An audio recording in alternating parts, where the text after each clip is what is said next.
Welcome friends, ફરી એકવાર આપનું સ્વાગત છે ઇલવદુર વિદ્યા સંકુલના ઓનલાઈન ક્લાસમાં.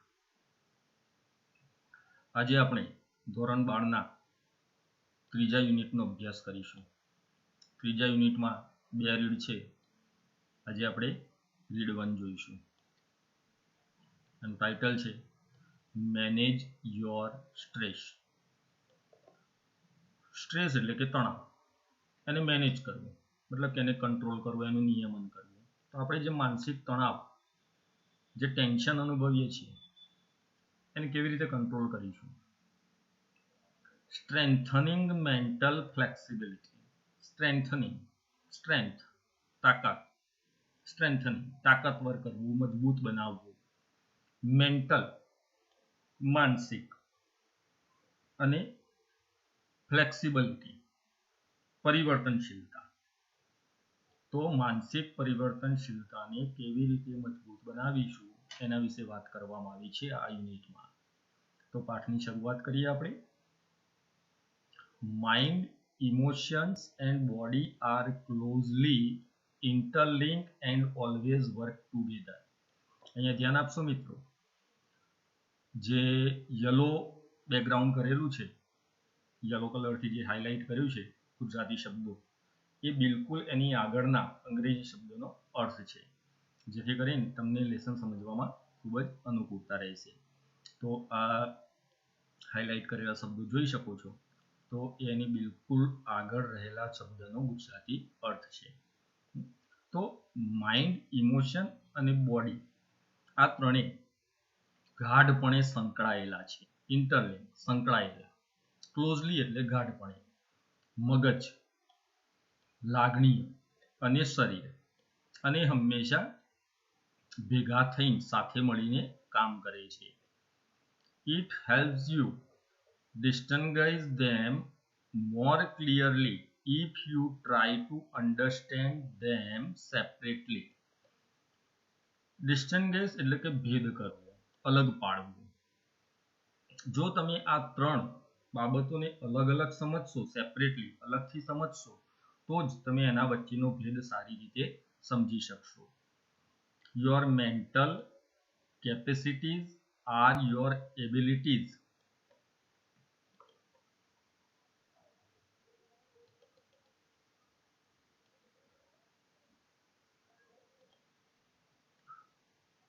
to concentrate, to take in new information, to remember old and new information, and to be in a position to think logically. Logically એટલે કે તાર્કિકપણે. તો તમે જો એનો ભેદ અલગ અલગ સમજશો, અલગ અલગ રીતે ત્રણેય બાબતોને સમજવા ટ્રાય કરશો, માઇન્ડ, બોડી અને ઇમોશનને, તો તમે એને સારી રીતે સમજી શકશો. યોર મેન્ટલ કેપેસિટી, તમારી માનસિક ક્ષમતાઓ. આર યોર એબિલિટીઝ, આ જ આપણી ક્ષમતાઓ છે જે આપણને કોન્સન્ટ્રેટ, ધ્યાન કેન્દ્રિત કરવામાં મદદ કરે છે, નવી માહિતી ગ્રહણ કરવામાં, remember old and new information, જૂની માહિતી યાદ રાખવામાં, નવી માહિતી યાદ રાખવામાં, and to be in a position to think logically, અને આપણને પોઝિશનમાં મૂકે છે કે જે આપણે તાર્કિકપણે વિચાર કરી શકીએ છીએ. You need your mental capacity in order to study, to work, to impose a constructive and workable order on your life. તો અહીંયા શું કહેવા માંગે છે કે જો આપણે આપણી જે માનસિક ક્ષમતાઓ છે એની શાના માટે જરૂર પડે છે? તો અભ્યાસ કરવા માટે, કામ કરવા માટે, ઇમ્પોઝ મનમાં ઠસાવવું, અ કન્સ્ટ્રક્ટિવ રચનાત્મક, એન્ડ વર્કેબલ વ્યવહારુ, ઓર્ડર ઓન યોર લાઈફ, આપણા જીવનમાં આ બધા પાસાઓને આપણે સારી રીતે સેટલ કરી શકીએ છીએ. And to make rational day to day decision. Rational એટલે કે વિવેકસભર, સારા નિર્ણયો રોજબરોજ લઈ શકીએ છીએ. For example, if you had the choice of walking to work or taking the car. તો અહીંયા એક ઉદાહરણ સમજાવ્યું છે કે તમારે કામ પર જવાનું હોય છે ત્યારે તમારી પાસે બે પસંદગી રહેલી છે, કાં તો તમે ચાલીને જાઓ કાં તો કાર દ્વારા જાઓ. The fact that it was raining hard and you had a cold could lead you to the decision that it was better to take the car. હવે આપણે ચાલીને પણ કામ પર જઈ શકીએ છીએ, ઓફિસે કે આપણું જે કાર્યસ્થળ હોય ત્યાં, અથવા કાર લઈને પણ જઈ શકીએ છીએ. પણ એ દરમિયાન જો વરસાદ પડી રહ્યો છે અને તમને શરદી થઈ ગઈ છે, તો આ કારણથી આપણે કયો નિર્ણય લેવા પડી રહીએ છીએ કે સારું છે કે આપણે ચાલતા ન જઈએ પણ કાર લઈને જઈએ. તો સંજોગો પર આધાર રાખીને આપણે નિર્ણય લઈએ છીએ. That would be a rational decision based on the current circumstances.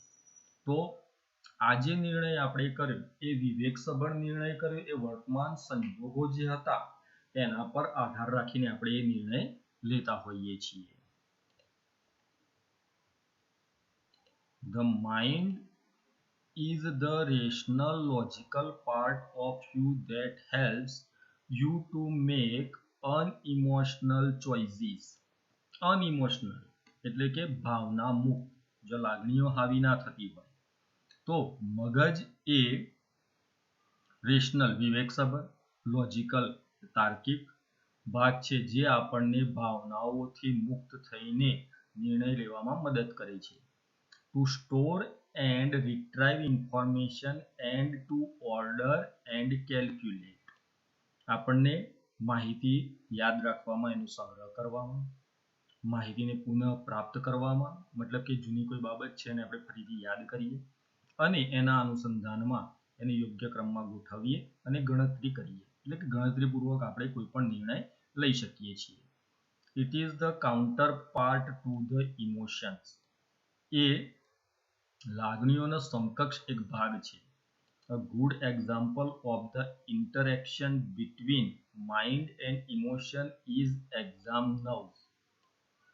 તો આનું સારું ઉદાહરણ જો કોઈ હોય તો પરીક્ષા દરમિયાન જે લાગણીઓ આપણા પર હાવી થાય છે ને જે પરીક્ષાનો ડર સતાવે છે એ એનું એક શ્રેષ્ઠ ઉદાહરણ છે. એ દરમિયાન આપણી પ્રતિક્રિયા કેવી હોય છે એ આપણે સમજી શકતા હોઈએ છીએ.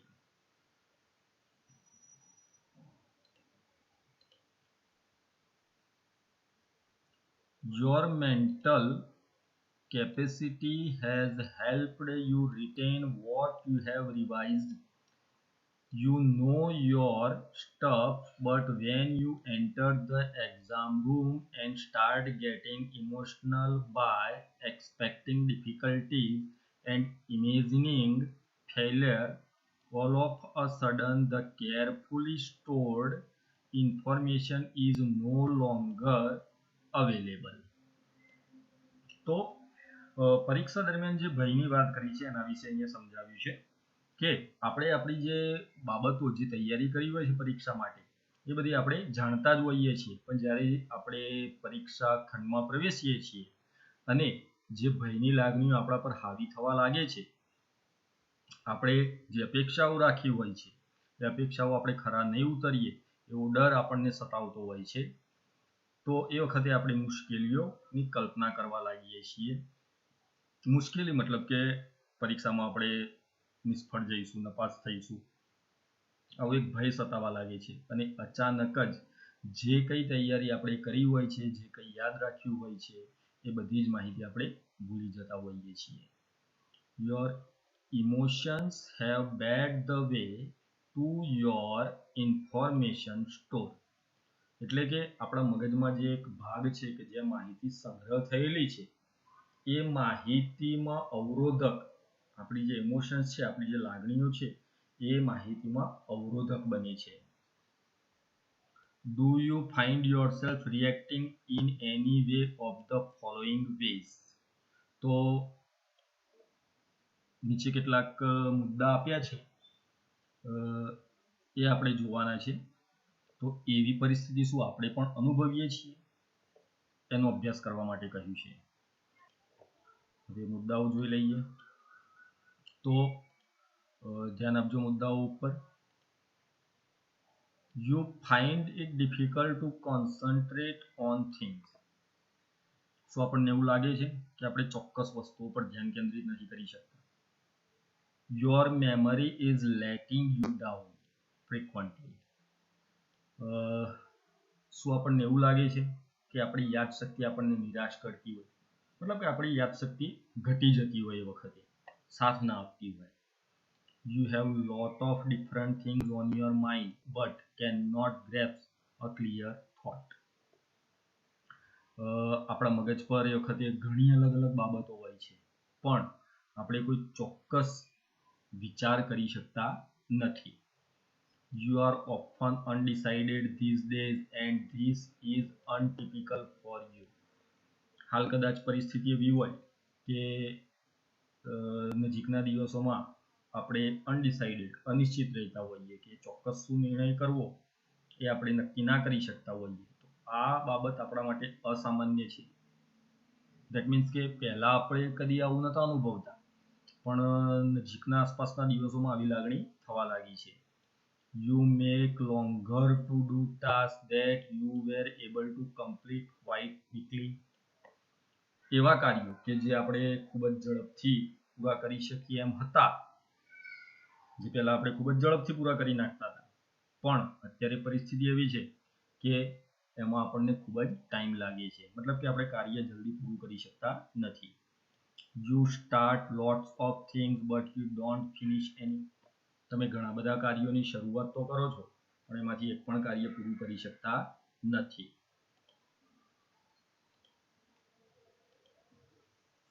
તો ઉપર જે મુદ્દા કહ્યા, જો એમાં તમારી હા હોય, if yes, then it gives a sign of mental stress present in you. જો ઉપર બતાવેલા જે લક્ષણો તમારામાં હોય તો એ વસ્તુ આપણામાં માનસિક તણાવની રજૂઆત કરે છે. The better you deal with stress, the less your mental capacity will be affected. જેટલું સારી રીતે તમે તમારા તણાવને હેન્ડલ કરશો, એનું નિયમન કરશો, એટલી જ ઓછી તમારી માનસિક ક્ષમતાઓને અસર થશે, પ્રભાવિત થશે. The following exercise will help you build better stress resilience. તો નીચે એક એક્સરસાઇઝ દર્શાવી છે. એ એક્સરસાઇઝ જો તમે કરશો તો આવી મુશ્કેલ પરિસ્થિતિમાંથી ઝડપથી બહાર આવી શકશો. And rebalance yourself if your mental capacity has already started to suffer due to stress. અને જો તણાવના કારણે તમારી માનસિક ક્ષમતાઓને કોઈક અંશે સહન કરવું પડ્યું હોય, મતલબ કે પ્રભાવિત થયું હોય, એમાં નુકસાન થયું હોય, તો એમાં રીબેલેન્સ થાય છે, ફરીથી સમતોલન સ્થપાય છે. તો એક્સરસાઇઝ આપી છે, તો એક્સરસાઇઝના મુદ્દા છે. તો પહેલો મુદ્દો છે સ્ટોપ ઓવર થિંકિંગ. તો આપણે હવે એના વિશે વાત કરીશું. સ્ટોપ ઓવર થિંકિંગ મતલબ કે વધુ પડતા વિચારો બંધ કરી દો, બિનજરૂરી વિચારો ન કરવા. તો હવે એના વિશે વાત કરીએ.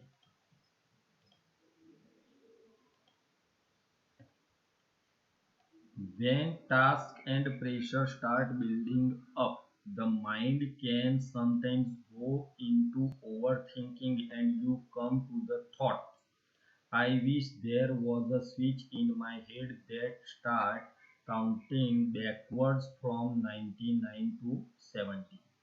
તો જ્યારે તમારા પર કાર્યોનું ખૂબ જ પ્રેશર હોય, ખૂબ જ તણાવ હોય, જેના કારણે આપણે પ્રેશર અનુભવતા હોઈએ, તો આપણે ઘણીવાર એવું વિચારતા હોઈએ છીએ કે કદાચ મારા મગજમાં એવી કોઈ સ્વિચ હોત કે જે હું દબાવું અને મારું મગજ ઊંધી એકડી 99 થી 70 એમ ઊંધી એકડી ગણવાની શરૂ કરી દે. તો count slowly to fit in with your breathing. તો ઊંધી એકડી ગણો 99 થી 70 સુધી, ધીમે ધીમે તમારા શ્વાસોશ્વાસ સાથે એનું મેચિંગ થાય, કોઓર્ડિનેશન જળવાય એ રીતે ગણતરી કરવાની છે. હવે Now count down from 69 to 30. હવે તમે 70 સુધી ઊંધી એકડી ગણી, ધીમે ધીમે શ્વાસોશ્વાસ સાથે એનું નિયમન થાય એ રીતે. હવે 69 to 30 સુધી ઊંધી એકડી બોલવાની છે. While imagining walking down the steps of a beautiful staircase. એ દરમિયાન કલ્પના કરો કે તમે એક સુંદર સીડીના પગથિયા ઉતરી રહ્યા છો. Feel yourself walking down in time with your breathing. તમારા શ્વાસોશ્વાસ સાથે તમે એક એક ડગલું ભરી રહ્યા છો, એક એક પગથિયું ઉતરી રહ્યા છો, એ રીતે નિયમન કરો. See the beautiful grand staircase stretching ahead of you. કલ્પના કરો કે તમને એક સુંદર મજાની સીડી દેખાય છે જે તમારી આગળ ફેલાયેલી છે, પથરાયેલી છે. Imagine the steps are carpeted so that your progress is as effortless as possible. તો એવી કલ્પના કરો કે તમારી આગળ કાર્પેટ પાથરેલી છે, તો તમારી જે આગળ વધવાની જે પ્રક્રિયા છે, પ્રોગ્રેસ છે, એ એફર્ટલેસ, પ્રયત્ન વગરની હોય, શક્ય એટલી એફર્ટલેસ હોય, પ્રયત્ન વિહોણી. હવે કાઉન્ટ ડાઉન ફ્રોમ 29 to 0. 29 થી 0 સુધીની ગણતરી કરો. While imagining drifting further down in luxurious lift as large as a room carpeted with views of landscapes outside. હવે એવી કલ્પના કરો કે તમે એક રૂમ જેવી વિશાળ ભવ્ય લિફ્ટમાં ઉતરી રહ્યા છો જેમાં કુદરતી દ્રશ્યો સજાવેલા હોય. Watch the decreasing steadily in time with your breathing.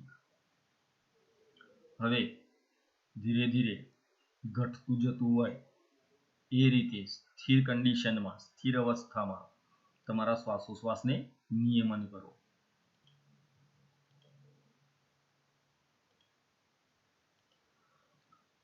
As you arrive at 0, the lift door open and you enter a room that is furnished just as you would like it. જેવા તમે શૂન્ય પર પહોંચો ગણતરી દરમિયાન, એ વખતે કલ્પના કરો કે લિફ્ટના દરવાજા ખુલે છે અને તમે એક એવા રૂમમાં પ્રવેશો છો જેમાં ફર્નિચર, તમારી પસંદગી મુજબનું ફર્નિચર બનાવેલું હોય, રૂમ સજાવેલો હોય. It was all your favorite thing in it and it is totally private. તો અહીંયા તમારી બધી મનપસંદ વસ્તુઓ હતી જે સંપૂર્ણપણે વ્યક્તિગત હતી.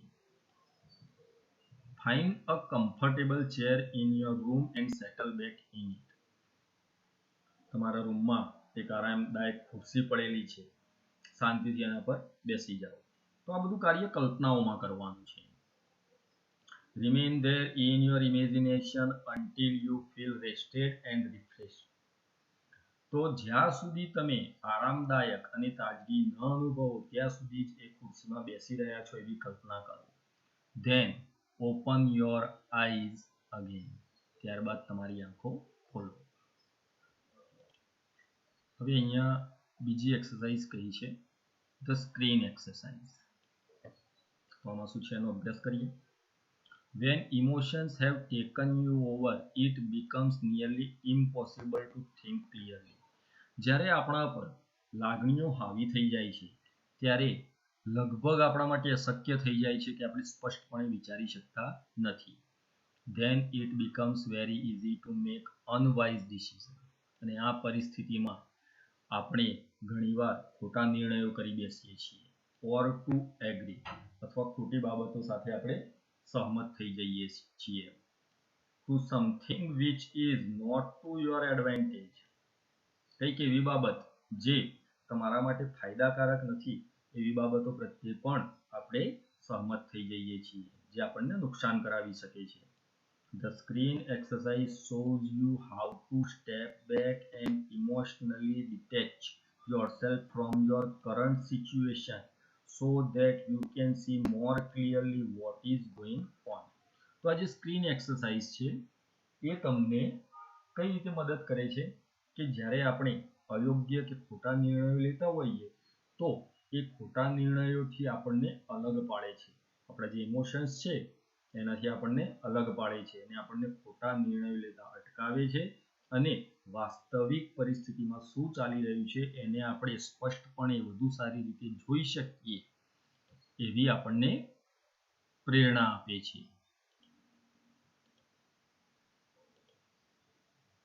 Taking an outsider's point of view and imagining another person in your situation will put a new perspective on your stress problem, so you can evaluate more calmly what needs to be done.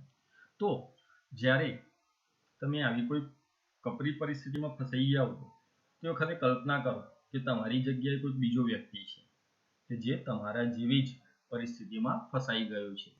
તો આ પરિસ્થિતિમાં તમે વધુ સારી રીતે પૃથક્કરણ કરી શકો છો અને શાંતિથી વિચાર કરી શકો છો કે આવી ખરાબ પરિસ્થિતિમાં મારે શું કરવું જોઈએ. With your eyes closed, think about the situation that is currently causing you stress. તો આંખો બંધ કરો અને તમારી જે વર્તમાન પરિસ્થિતિ છે કે જેના કારણે તણાવ ઉત્પન્ન થયો છે, વર્તમાન પરિસ્થિતિમાં તણાવ ઉત્પન્ન થયો છે એ પરિસ્થિતિ વિશે વિચાર કરો.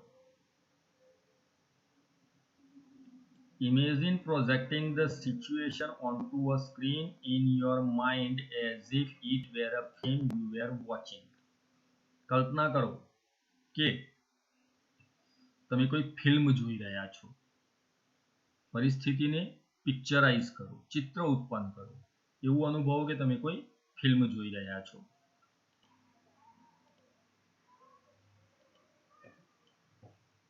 Include only what has really happened, not what you are afraid might happen. માત્ર એ જ વસ્તુઓનો સમાવેશ કરો કે જે ખરેખર થયું છે. જે નથી થયું એના વિશે એડવાન્સમાં ચિંતા ના કરો. Replace yourself in the film with someone else of the same gender. હવે જે ફિલ્મની તમે કલ્પના કરો છો એમાં તમારી જ જાતિનું જે પાત્ર છે એના જોડે તમે તમારી જાતને અદલ બદલ કરો. એટલે કહેવાનો મતલબ છે આપણે કોઈ ફિલ્મ જોઈએ છે અને એમાં હીરો છે શાહરૂખ ખાન, તો જાણે આપણે શાહરૂખ ખાન છીએ કે આપણે સલમાન ખાન છીએ એ રીતે કલ્પના કરવાની. એ પાત્રમાં આપણે ખુદને ફિટ કરવાનું છે. Watch the film as an outside observer. તમારી જે વિકટ પરિસ્થિતિ છે એમાં તમે પોતે નથી, કોઈ અન્યને તમારા સ્થાને મૂકો, કલ્પના કરો અને તમે એક બાહ્ય નિરીક્ષક તરીકે એનું અવલોકન કરો. How do you feel about what is going on in the film. અને એ જે ફિલ્મની તમે કલ્પના કરો છો એના વિશે તમે શું અનુભવી રહ્યા છો, કેવું અનુભવી રહ્યા છો એ વિચારો. What advice would you give the person who is replacing you on the screen? અને તમારા બદલે તમે જે વ્યક્તિની કલ્પના કરી છે એ વ્યક્તિને તમે આ ખરાબ પરિસ્થિતિમાં શું સલાહ આપશો એની કલ્પના કરો. Open your eyes again and act on your own advice. હવે તમારી આંખો ખોલો અને તમે જે સલાહ આપી છે એ વ્યક્તિને એ સલાહ પર તમે ખુદ કામ કરવાનું શરૂ કરો.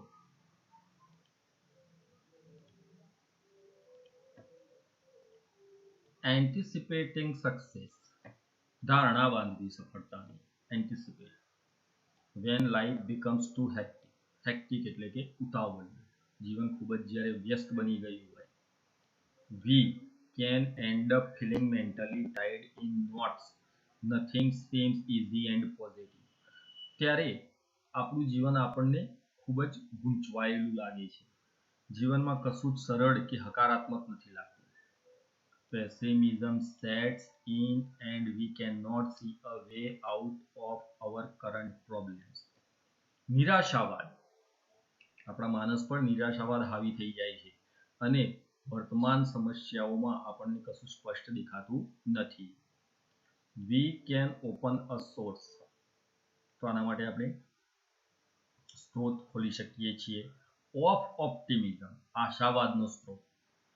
With the techniques of anticipating success. કઈ ટેકનિક દ્વારા? તો anticipating success. સફળતાની ધારણા બાંધવાની છે અને આનાથી જે નિરાશાવાદ છે આપણામાં એ દૂર થાય છે અને આશાવાદ જાગે છે. Settle back in a chair and close your eyes.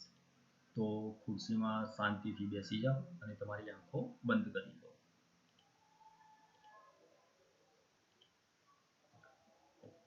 Experience with all your senses what it feels like to have achieved something and enjoy the result feeling of relief and elation. તો એવો અનુભવ કરો, તમારી સમજણ શક્તિ દ્વારા એવો અનુભવ કરો કે તમે શું પ્રાપ્ત કર્યું છે. એવી લાગણીઓ અનુભવો કે તમે કંઈક પ્રાપ્ત કર્યું છે, તમે ખુશી અનુભવો છો, રાહત અનુભવો છો, આનંદ અનુભવો છો. Hang on to the positive feelings and bring them back with you into the here and now. હકારાત્મક લાગણીઓને વળગી રહો અને એને પાછી લાવો. હકારાત્મક લાગણીઓને તમારી વર્તમાન પરિસ્થિતિમાં, અત્યારની પરિસ્થિતિમાં એને પરત લાવો. Open your eyes again. ફરીથી તમારી આંખો ખોલો. Make sure you don't get all tangled up in consideration about how the situation will resolve itself. પણ હા, એ વાતની ખાતરી કરી લો કે એવી ગૂંચવણોમાં ના પડી જતા, ખોટી વિચારધારાઓમાં ના પડી જતા જ્યાં તમને એમ લાગે કે આ બધી જે ગૂંચવણો છે, સમસ્યાઓ છે, એ આપમેળે કેવી રીતે હલ થશે.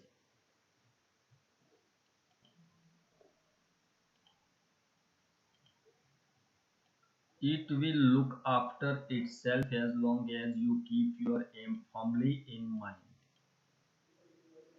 જેટલા દ્રઢપણે તમે તમારા ધ્યેયને મગજમાં રાખશો, મનમાં રાખશો, એટલી જ ઝડપથી એ હલ થશે. If you stay focused on a positive outcome, you can think more clearly and you will make better decisions which will eventually lead to the desired result. જો તમે ફોકસ રાખશો, નજર રાખશો, ધ્યાન કેન્દ્રિત રાખશો, હકારાત્મક પરિણામો ઉપર આપણે ધ્યાન કેન્દ્રિત રાખવાનું છે, તો તમે વધુ સારી રીતે સ્પષ્ટપણે વિચારી શકશો, સારા નિર્ણયો લઈ શકશો અને અંતે આખરે તમે ઈચ્છિત પરિણામો મેળવી શકશો. If there could be a number of different positive outcomes, then simply concentrate on visualizing one version today and another version tomorrow. હવે જો હકારાત્મક પરિણામો જો અલગ અલગ હોય તો એક હકારાત્મક પરિણામ પર આજે વિચાર કરો અને બીજા પર આવતીકાલે. મતલબ કે બધા પરિણામો પર એક સાથે વિચાર કરવાની જરૂર નથી. This is not an exercise in correctly predicting the future, but rather a way of clearing negative thoughts from your mind and focusing on a positive. તો આ જે એક્સરસાઇઝ છે એ કોઈ ચોક્કસ ભવિષ્યની આગાહી નથી કરતું, પણ હા, તમારા મગજમાંથી નકારાત્મક વિચારોને ચોક્કસ દૂર કરે છે અને હકારાત્મક બાબતો પર તમને ધ્યાન કેન્દ્રિત કરવા મદદ કરે છે. પોઝિટિવ સ્ટેટ એટલે કે હકારાત્મક સ્થિતિ. તો અહીંયા યુનિટ 3નો રીડ 1 પૂરો થાય છે.